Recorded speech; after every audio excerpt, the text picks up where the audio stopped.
Thank you, and thank you all for being here today. And I have to say, you all know peas porridge because she left out it's a game. It's not just the food, right? So how many of you grew up doing the game or knowing the poem, peas porridge hot, peas porridge cold, right? Because everywhere the Dutch and the Europeans went, they planted peas. And not as that cute garden variety we think, but they were a field crop. And they were a fundamental financial crop for us here in New Netherland. So I will take my last good look because I need to read, which means I lose you. So thank you everyone for being here, and thanks Kate for asking me. New York has such a dynamic food scene, right? The mix of flavors and styles and tasting come from ingredients and methods began by those who are native to the region through the indigenous populations that lived on this land for thousands of years.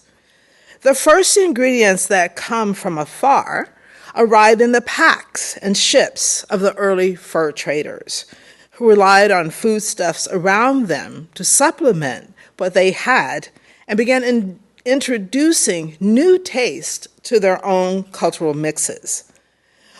On these early Dutch ships were goods from the Netherlands, the northern part of Europe, pickled and dried meats and fish, root vegetables like onions and carrots, cabbages, a lot of cabbages, and of course, wheat. Wheat flour perhaps baked in those tough sea biscuits, a product that they would produce here over 100 years to supply all of the outgoing ships from the variety of New York harbors.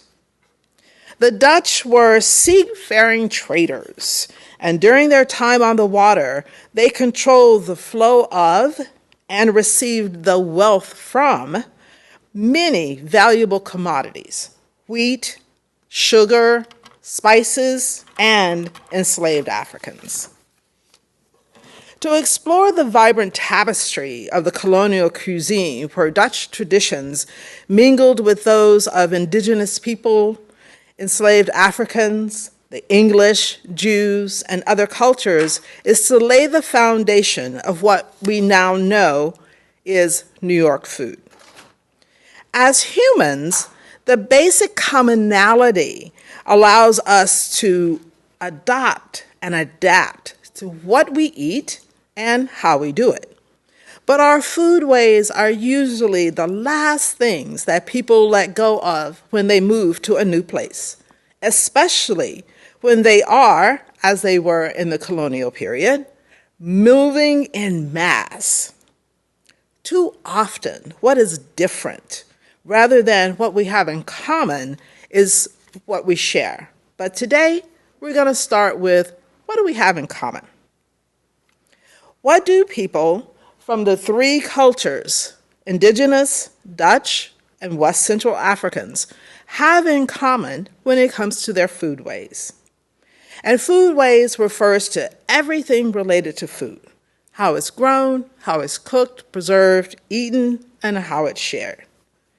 Everyone is cooking on an open fire. Everyone is using some kind of cooking vessel. We'll come back to that. Everyone is using some type of knife and a spoon. Everyone is preserving food by drying. Everyone is eating some kind of protein source: fish, game, insects. Everyone is eating some type of vegetable or fruit. Everyone is doing some kind of hunting, farming, or gathering of things. Everyone has some type of ritual or ceremonial occasion that includes food. Where they are cooking, how they are cooking, what they are cooking in and with depends on where in the world they are. How metal mining and refining technology played out in their particular area. How pottery was developed. How basket weaving developed. But generally, all over the world, you find these things because we're all human. Whether cooking mainly happens inside or outside depends upon the type of climate and the structure of the dwelling in which people live. In warmer months, cooking outside tends to happen more often than if people are living in a non-stone brick dwelling in a damp climate. One thing often forgotten is that the continent of Africa is much closer to the equator than the Netherlands or North America. So a lot of cooking happens outside rather than in the dwelling. And most of the ingredients eaten in North America and Northern Europe are not found there. But they have their own versions of some of those things in the region, and others not at all. The concept of a kitchen. This is a Dutch-style kitchen. As we know, is mainly European because it was brought here by the Europeans. But everyone has some kind of cooking area, and that is common in all cultures. Cooking vessels that use heat. For indigenous populations, that's primarily pottery and baskets. Dutch and European wares are metal, iron, brass, copper. There is pottery, and they have baskets, but generally not used any longer for cooking with heat. Africans have iron and pottery, and again, they have baskets, but not as often cooking with heat. Everyone is typically using wooden spoons because wood does not conduct heat from source to hand. And there's some type of knife, whether that's a knapped piece of flint or a shaped metal. Everyone is preserving food through drying from the sun or over a low fire. When the colony of New Netherland begins, the Dutch who arrive here are mainly male, and they're focused on the fur trade. They adapt to the foods that are here. Food in this region is plentiful. Europeans often saw this area as an occupied wilderness because they didn't see Europe in front of them. They didn't see the streets that they were accustomed to, or the houses and buildings in the landscape. Indigenous people have lived here for thousands of years, and this area is rich in natural resources, plus vegetables and maize that are being farmed. There's all sorts of game: bear, deer, turkey, and smaller native game, all sorts of birds, and further north, you have moose. When Dutch settlers arrive in the Hudson Valley in the 17th century, indigenous are already fishing for shad, herring, and sturgeon. There are so many other varieties of fish in our rivers: alewife, brownfish, a type of carp, eel, and others, shellfish, oysters, and clams, almost the size of your hands. Today, there are protected mittens can be found along the Hudson River with these beautiful and very large shells. Maize is the grain. There are 5 different types of maize used for different things. It is during the colonial period that the word corn replaces maize. It is called in period texts also Indian corn.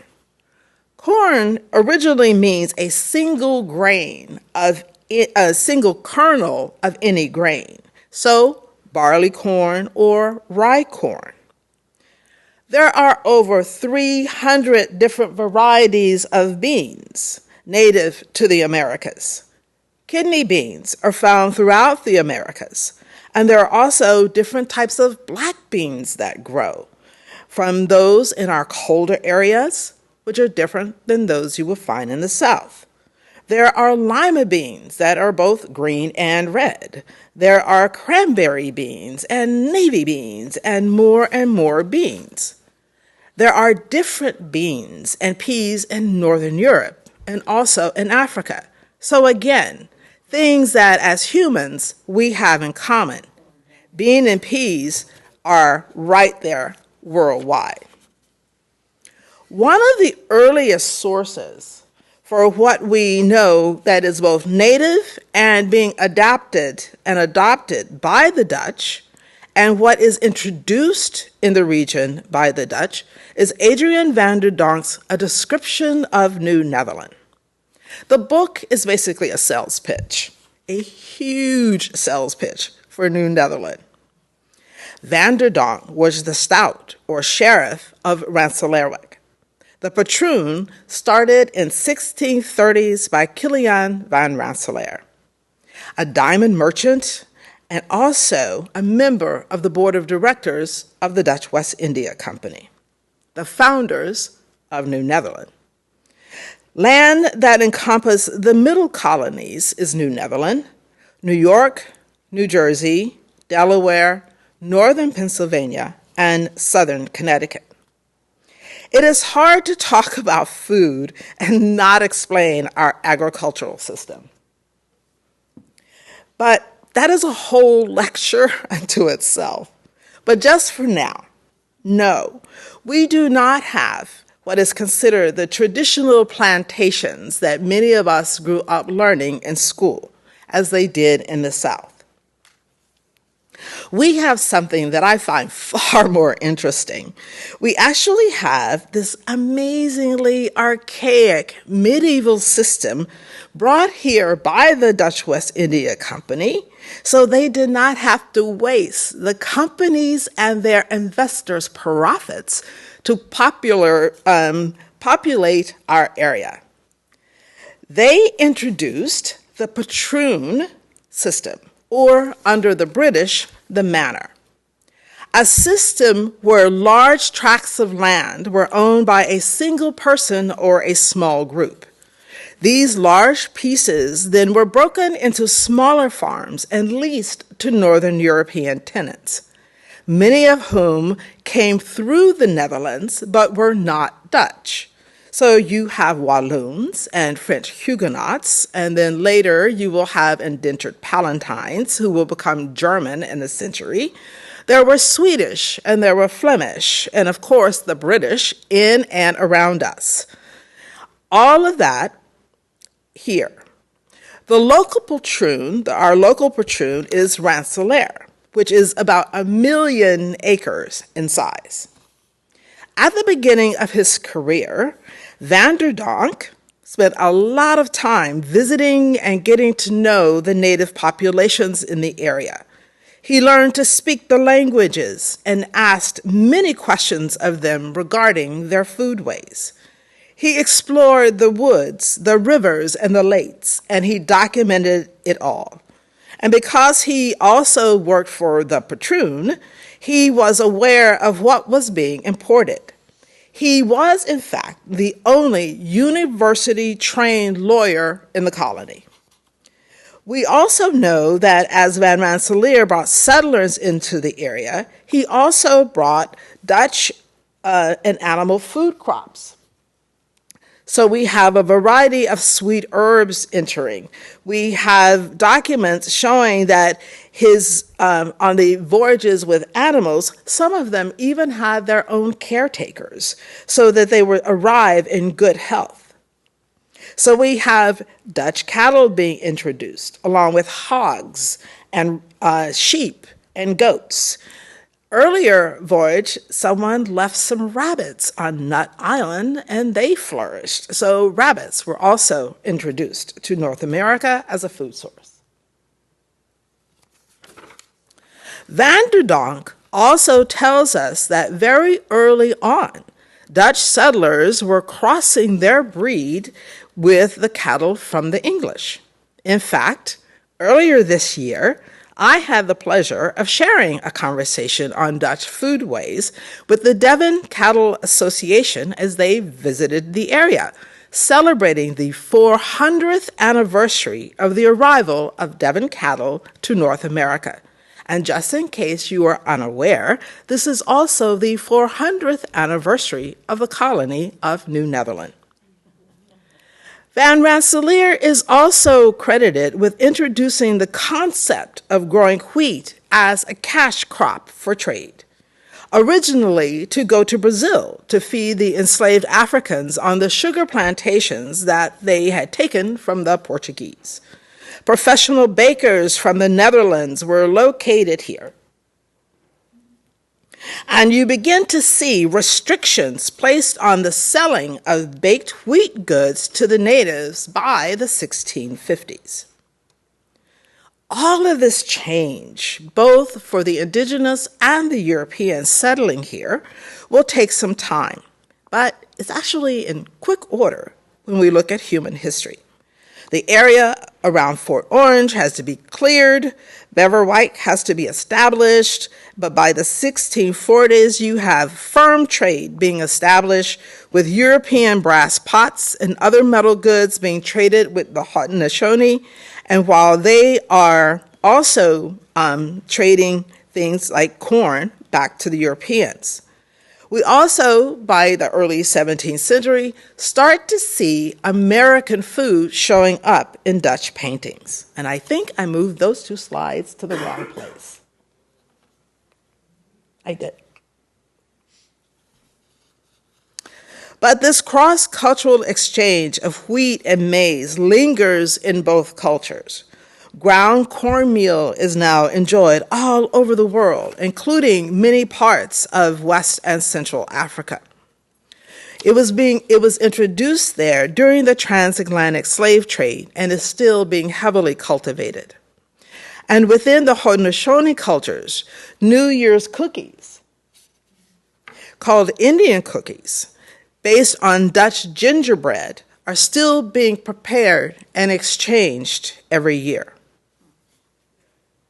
The Dutch brought their style of kitchen gardens to New Amsterdam, as you can see in the Costello plan, the original from 1660. And you also have New World food showing up in those paintings. On August 29th, 1627, the first Africans to be enslaved by the Dutch West India Company arrive. The first 22 are mainly men. Right now, the New Netherland Historic Community is working through some new research and trying to mash it up with what we already knew. Because a paper published last year by Dr. Jaap Jacobs places us with the name of the ship and the circumstances of the arrival. However, we have been using for many, many years that the Brunswick was the traditional ship in 1627 that brought the first women. So the question is now, was this a slaver that made multiple trips? But we know men are on the first one, but we have women showing up too. Why is this important? Because in African society, men do not cook. They hunt and they fish, but food preparations there, as well as in many other cultures, is considered women's work. The research is also showing us that there are a lot of children arriving in those early ships. This transition of enslaved women and girls into Dutch households and is the missing link in the written documents. However, we know that by late 17th century, they are there. They are there as cooks, as maids of all work, as caretakers of children.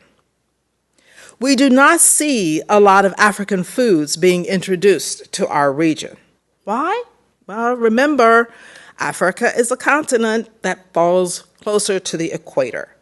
Many of the crops from Central West Africa, Angola, the Kingdom of Congo, will not grow in our climate. Even crops from further up West Africa, like yams, black-eyed peas, okra, foods that were used to feed the enslaved during the Middle Passage, move into the southern colonies, they move into the Caribbean, they move into the West Indies, but we cannot find them in New York. At present, we can document black-eyed peas as high as Philadelphia. Many of the crops that we consider to be soul food come into our region with Southerners during the great migrations of the 19th and 20th centuries. So, what do we see? We see African skill. We see African genius. They will move into Dutch kitchens and have to master cooking techniques and equipment, some of which are familiar, others are not. Wheat, the dominant grain of Northern European, the cash crop of New Netherland, that beloved grain of the Dutch, is not in West Africa. It is in the Egypt side, East Africa, closer to the Middle East, brought there by the Arabs a long time ago.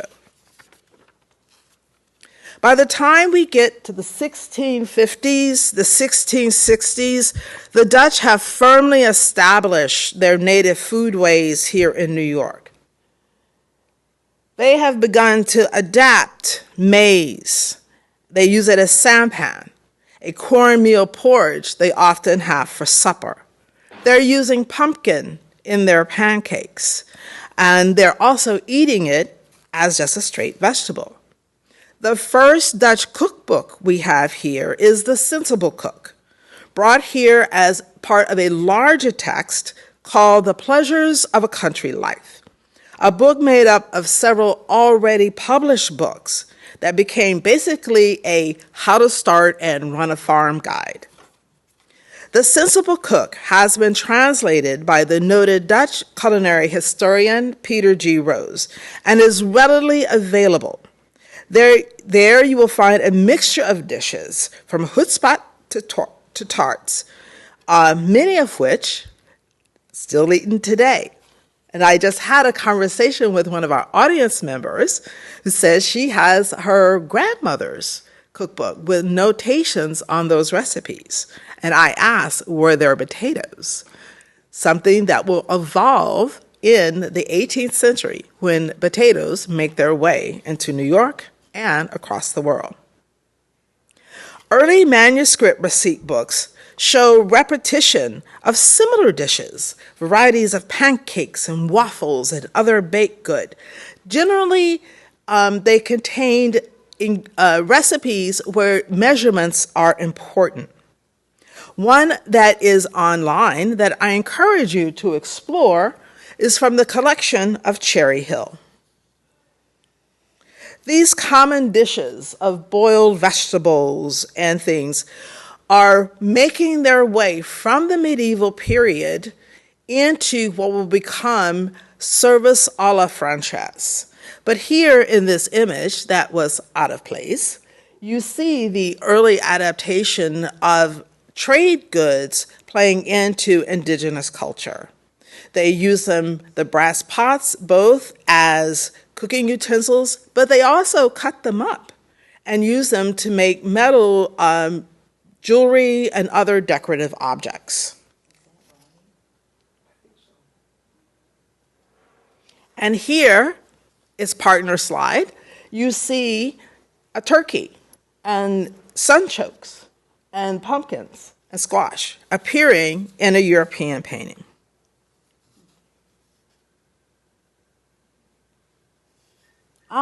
A nice early 17th century Dutch meal.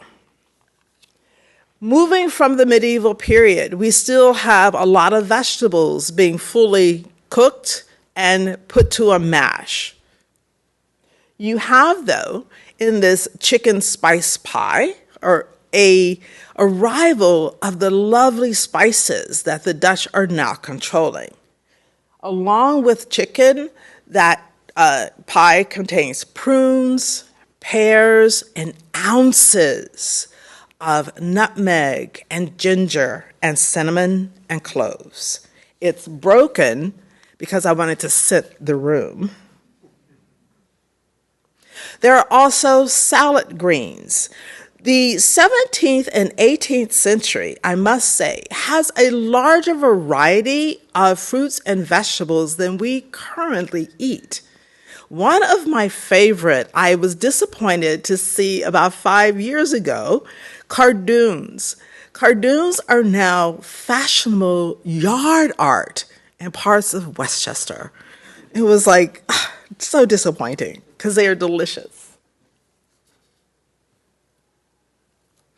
We have also, in the middle of the 16th century, the arrival of the first Jews coming into our area. And a group coming out of Brazil will bring us one of the first licensed butchers into our area. Most Northern Europeans now have adapted, they're bringing their foodstuffs forward. The enslaved cooks are learning to cook a variety of foods based on who their owners are. They learn to cook Dutch, they learn to cook British, they will learn to cook Jewish foods. Who is their owner? As a private cook that they are. There are many resources available to us to explore this cross-cultural period happening. During the late 17th century, as the British come in, they bring from Europe what's called service à la Française. It is a family-style service that we will evolve through and still use. Think of what your Thanksgiving dinner table looks like, when all of that food is on the table at one time. This will become popular, particularly in the elite and the middling classes, as we go into mid-18th century and head towards the Rev War. There is a richness of sugar and spice coupled with the fruits and vegetables that are thriving here. Letters found in collections on both sides of the pond speak of the worry people have that the food here is so good, so rich, because it is being grown in land that has not been over-processed, over-farmed as that in Europe. The Africans will adopt an entirely new way of eating. How they are held depends on how they eat. Many are held in small numbers. We have one reference of a woman coming from Boston to New York, where she stops at a tenant farmer's house on the Connecticut border and is aghast that the enslaved man is eating at the same table with the family. But how they eat, where they eat, their remains tell us repeatedly that it was not enough. Several sources I will invite you to explore. Any of the books of Peter G. Rose, Cherry Hill's collection, Amelia Simmons' America's First Cookbook, published late 18th century. Prior to that, most of the cookbooks or receipt books that are printed are coming out of Europe. There are two reproductions here I invite you to explore. Hannah Glass, The Art of Cookery Made Plain and Easy, is a wonderful book. It will go through about 20 editions, and it probably is the most popular book that we have in artifact status here within the state. And then we have Adam something and Eve something, another very popular book at the time. I can never remember that complete title. Before you, we have an array of things for you to explore as you contemplate the mixing of the cultures and the richness of the foods that they shared and had. On the front table, we have a variety of reproductions that you're welcome to look at and handle. On the back, we also have artifacts out of our current collection, out of the state's collection. The interesting part about New York's food scene is that you can cook it at home. The wealth of the manuscript cookbooks that are online, those that are available through historic societies, those that are even within the family collections of friends. We have, again, Amelia's cookbook, and Karen Hess places her as a Hudson River Valley cook. It's easy to enjoy, and I invite you to do so. Thank you.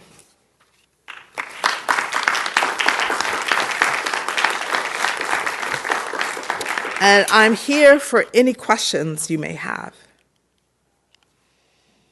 And now I can see you. Yes? Is there anyone making things from these cookbooks using like original foodstuffs?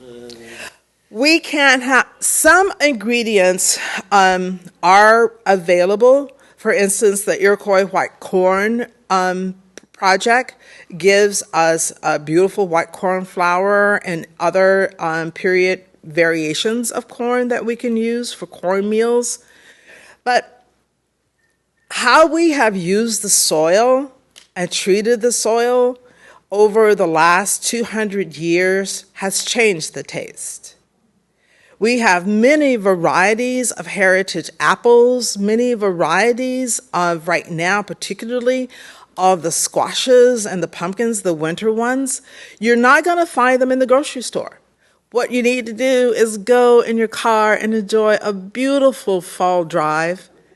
Go to the farm stands. Go out into the communities in our region. They are not in the grocery store because many of them do not travel well. Our food supply got very truncated when we started transporting food by train, transporting out of its local area. This is why it's important to buy local, shop local, eat local when you can. The woman behind the, yes, ma'am. Yes. Yes, when you mentioned the sources that you have studied, are you familiar with Harman van den Bogaert's 1634 journal? I am not. Well, he traveled from Fort Orange west through the Mohawk Valley as far as Oneida, Lake Oneida. And it's been translated by Charlie Gary.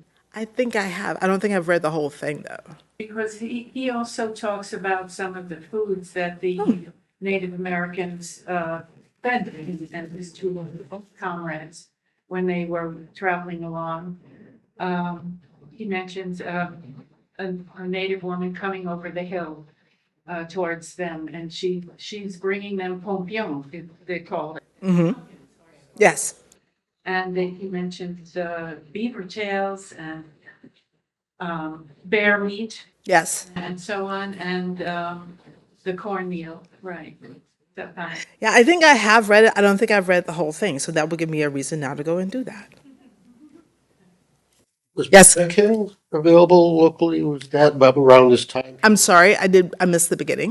Pemmican, was that? Pumpkin? Pemmican? I'm sorry. So the travel cake? Yes. I believe it is. It's a mixture of bear fat and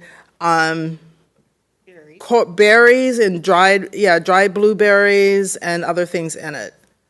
Cardoons. Yes. So it's one of the things actually that think of a celery on steroids. So celery is about like this. Cardoons can grow up to about this high, but it's ribbed like celery, and it comes off that central core, and it has a gray-green leaf, but you don't eat the leaves, you eat the stalk. And it has the same kind of, you have to peel it just like you would a celery to get rid of the strings. You don't want it to get too big because they do get tough. But when they're shorter, they're sautéed, they're fried, they're made into fritters. And there are a number of varieties of vegetables that are like that are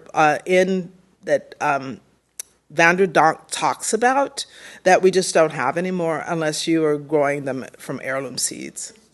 So how much of this stuff is hopefully seed banked?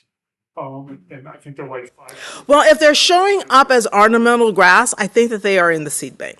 And a lot of things are, but I have never really looked at an inventory of a seed bank to see how far they go, because I know they are located all over the world and different locations hold different time periods of seeds.